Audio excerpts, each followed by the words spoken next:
বাইরে বৃষ্টিটাও বেড়েছে, এবার তো আমার চিন্তা হচ্ছে বাবার জন্য। চিন্তা করিস না, তোর বাবা হয়তো দোকানেই রয়েছে, এই বৃষ্টিতে কোথায় আর যাবে। মা তুমি বসো, আমি একবার দোকান থেকে ঘুরে আসছি, একেবারে বাবাকে ডেকে নিয়ে চলে আসবো। এত রাত হয়ে গেল, আবার তো খাবেও। না রে, তুই ভিজে ভিজে আর যাস না, তোর আবার শরীর খারাপ করে যাবে। তোর তো একটুতেই সর্দি কাশি ধরে যায়। বাবা এখনো আসছে না, আমার চিন্তা হচ্ছে। আর তাছাড়া আমি তো ছাতা নিয়ে যাব, অল্প হয়তো ভিজে যাব, এসে জামা কাপড় ছেড়ে নেব, তাহলেই তো হবে।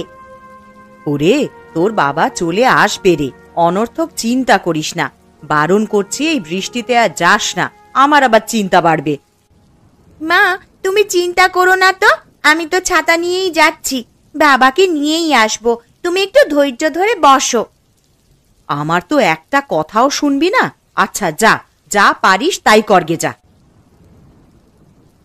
আমি এই যাব আর এই আসবো, বেশিক্ষণ লাগবে না, আমি যাচ্ছি।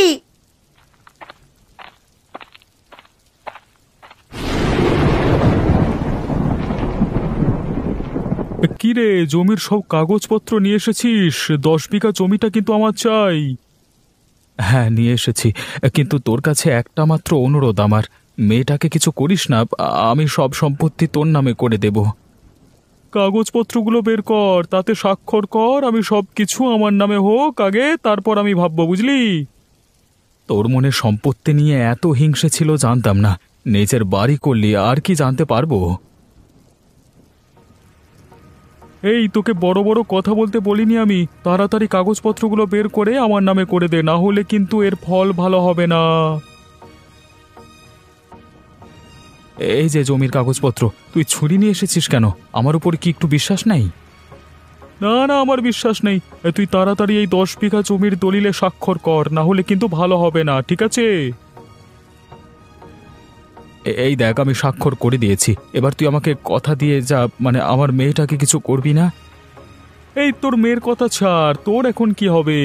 আমি জোর জবরদস্তি করে তোর সম্পত্তি হাতিয়ে নিলাম, তুই তো আমাকে ছেড়ে দিবি না, তাই আগে তোকেই মারবো।